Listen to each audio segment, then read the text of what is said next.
All right, let's talk about a book I read. Hi everybody, welcome back to A Well-Read Nerd. I'm Amber and I'm starting to do book reviews. Yay! I always mean to and then I don't. So here you go. I'm specifically over the next couple of months, I got some arcs. They're coming out at different times. I'm reading them at different paces. I'm just going to be doing the reviews for you guys on here. If you follow me over on TikTok, you've probably already seen them. They're just going to be more in depth here. And if you want an even longer explanation than what I'm giving here, my blogs will be linked down below. Because I have a blog now. I update it when I can. It's a good indicator of ideas I'm working for on here. So like you can go over there and check it out. But specifically, I am going to be doing, for this first one, a book called Salt and Fury by Liz Shipton. Now, Liz was over on TikTok looking for ARC reviewers back at the beginning part of May. It was when I got this. This is actually a rewrite of her YA novel Salt. So same character, same generic plot, or generic plot. The only difference is that she did some things after she was done writing it and had some thoughts and decided to make it a new adult novel instead. So she rewrote it with aged up characters, spicy scenes, slightly more adult content in it, and that is this one. They have two different covers. If you see them on Amazon or whatever, the one that looks like this is the YA, the one that looks like this is the new adult spicy version. So I'm going to start with just giving you a little bit of a synopsis, and then I'll go into my thoughts. So the synopsis basically follows a character named Bird Housley who lives in a sort of dystopian-esque gated community after there's been a pandemic and climate change and all of that, and it's very sheltered, but she's sort of falling apart and doesn't know what to do with her life. And she gets a message from her estranged brother. It sets off a series of events. She makes a lot of really bad decisions. She basically ends up on the run with her teacher, who's not that much older than her, so it's not creepy teacher, vibes. They, go off to find her brother. They get caught up in all sorts of stuff. There's pirates, there's adventure, it's a water world, all of that, okay? And it is a dystopian, water world, post-apocalyptic novel with some romance and some spice in it, and pirates. I'm always down for pirates. And it sounded really interesting when she was posting about it, and I was like, sure. And she was like, awesome, do you want all three? And I was like, well, yeah, I'm always going to take more books. Because it was a series apparently, and she rewrote all of it for this new adult version. So she gave me all three. At the point of me reviewing this, I have only read the first one and part of the second one. If you guys want reviews for 2 and 3, I will be glad to give them. Comment down below and let me know if you're interested.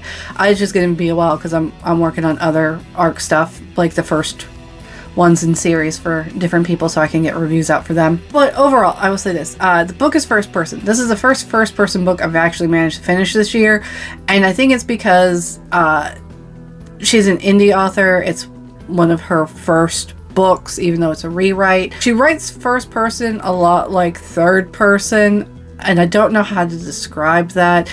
It's how it comes across. Yeah, it's just how it comes across. It's how I view it. It worked well with my brain at the time, especially because this is sort of a popcorn book. I could just sort of turn my brain off and just enjoy.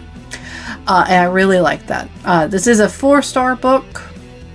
Not bad. Is there room for improvement? Yes. The pacing in the first 7 to 11 chapters is a bit rough. I think that's left over from the original. I don't think she changed that much in the beginning part of it when she was rewriting it. You can kind of tell because as it gets into later parts of the book, it's clear that the pacing and the narrative is much tighter. That's not really a critique. It's just a thing. A lot of indie books and a lot of traditionally published books have inconsistent pacing. That's what it is. It didn't make me DNF it. I just got to the point where it all picked up and it was fine. It was fine. But if you are somebody who likes a faster pace at the beginning, first act of the novel, might not be for you.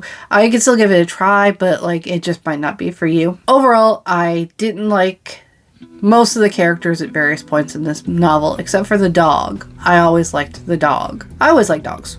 But as for the characters, like, yeah, they're a mishmash of I agree with them and they're utterly unlikable. But it's fine because I think it plays well with the narrative to not like them, especially considering it's first person and you're in the first person. You're in Bird's, like, stream of consciousness, and if you still go like, man, lady, you are a garbage person sometimes, and a train wreck, it's fine. It adds to the experience. You get to see personal growth from the character. At no point does it make it seem like the author wants you to like them during those scenes, and I'm okay with that. Like I said, this is a 4-star review. I told you that out of the gate because, like, I don't really put much stock in stars. Like, I mean, I have my own weird scale. 4 stars is basically rereadable, and want to read the next one, but not an instant jump back to page 1 kind of deal. It's good. It was enjoyable. I think what else to say. There was spice. Like 2 pepper, maybe 3. I don't know. My barometer for what it is off. There's spice in it, but it's not that spicy. Like, it's not. Maybe the next 2. I haven't gotten any of those bits in books yet, so maybe the next 2 are spicier, but this one's about 2. And if you're not okay with spice, like I said, there's a YA version that doesn't have any of that stuff. You can just go read that one instead. I would recommend that. If it sounds good, but you're like, I don't like spice, go read the young adult one. Like, and you don't have to worry about the spice. And you can still enjoy the book about dystopian water world. But yeah, that's it. Like I said, if you want my review for the other 2, let me know. This is just really quickly. I'm not getting into spoilers. If you want a spoilery talk about it, comment and let me know. I will go over all of the spoilers. Probably not until after I finish the entire series, though. Just because then I'll have, like, I'll be able to explain the spoilers. Okay? But yeah, overall, I would recommend this book. I'll link down below to where you can get it. I think it's on Kindle Unlimited. I'm not 100% sure. But it's out June 1st. You guys will be seeing this after that, because you will. I'm not going to have it out by June 1st. It's like the 29th right now. It's Memorial Day. Other people are at the beach. I'm sitting in my favorite sweater inside my office because I had to be on a work Zoom call this morning. But yeah, if you want spoilers, if you want other things with it, let me know. Like I said, all links will be down below. And yeah, that's gonna be it. Overall, I would say I recommend Salt and Fury by Liz Shipton.